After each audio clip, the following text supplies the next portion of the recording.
In a certain city, there was a judge who neither feared God nor had respect for people. In that city was a widow. As soon as the first line of that parable was uttered, Luke's audience would have known exactly where the tension in the story lay. The theme of caring for the widow is woven through the Jewish scriptures. God created judges to bring God's own justice and compassion to the marginalized. But here we have a judge who does not hold God with regard or people with care. What is a woman to do when she has tried every option available to her? Day after day, she comes to the judge alone, which means she must have no men willing to protect her in a city where women are required to walk with male relatives. She's voiceless in a culture where women were supposed to have men speak for them. Unable to solve the problem and find peace, she cries out in pain to the judge whose job it is to uphold God's justice. Now, in the original Greek text, the judge literally says, "The widow's persistence is going to give me a black eye," which means she's ruining his reputation as a stand-up kind of fella. Such a nasty woman, isn't she? He cares about himself, not God, not the defenseless. It is concern for himself that finally gives way to the justice that she seeks. And Jesus tells the disciples that the persistent widow is a story about prayer and faith. Pray always. Never lose heart. But ultimately, it is a parable, a story about God's care for the hungry, the poor, the heartbroken. And unlike the judge, God's justice is born of compassion, not self-preservation, and is dependable. And this is Luke's way of offering hope to the early Christians who have watched their beloved temple crumble on the orders of the Roman occupiers. They are beginning to lose heart in the promise that Jesus will save them. And Luke worries for them. He worries that when the Son of Man returns, he will find not so much as a mustard seed of faith anywhere among Jesus' followers.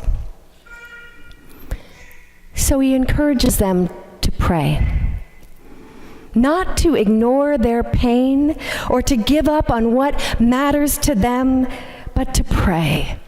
Because when all else fails, and before all else fails, prayer is the doorway to peace.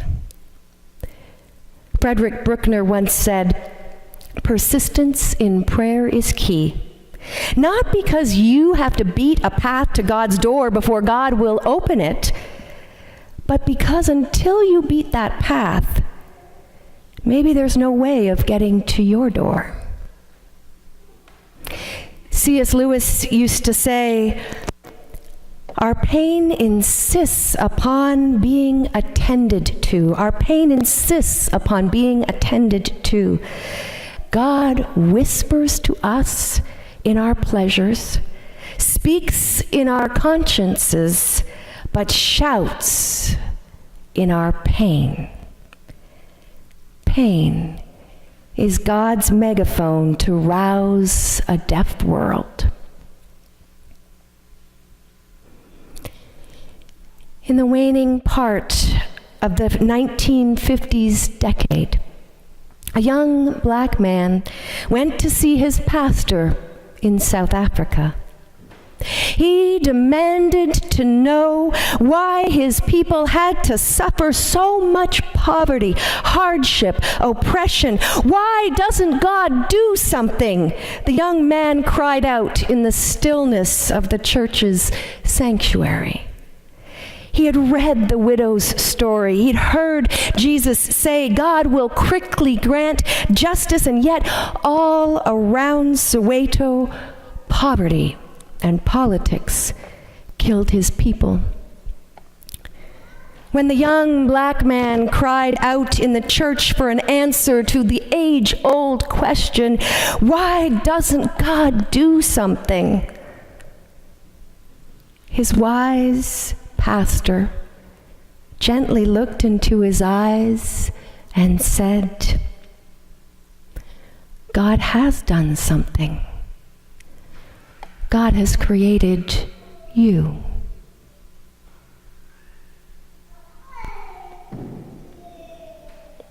And that was the moment when the young Desmond Tutu, former Archbishop of South Africa, became the answer to his own question. What is it that troubles you? What is it that breaks your heart? Maybe it's the divisiveness of the American election. Maybe it's the war in Syria. Or maybe it's the lack of peace within your own home, within your own heart, that's making it harder and harder to get out of bed each day. I was having coffee with a friend the other day who said to me, Alexa, how can I hope for peace in the world when I can't even think a kind thought about the man I promised to cherish for life?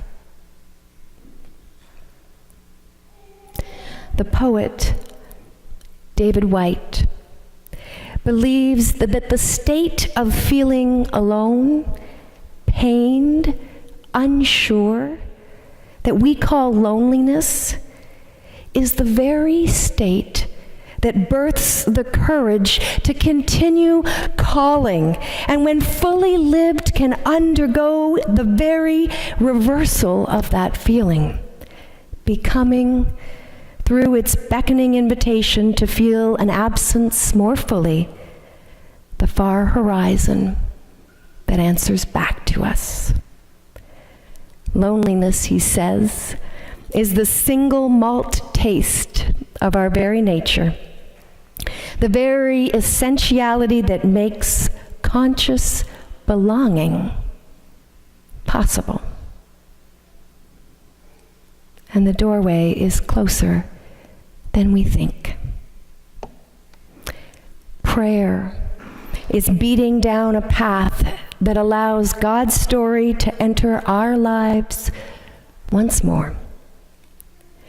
When the Israelites lost their way and began to doubt God's care for them, Moses told them to stand still in the presence of God and cry out. And the people expected God to respond to their prayers and act on their behalf. Instead, God's answer is for the people to become participants in the fulfillment of the very prayers they make.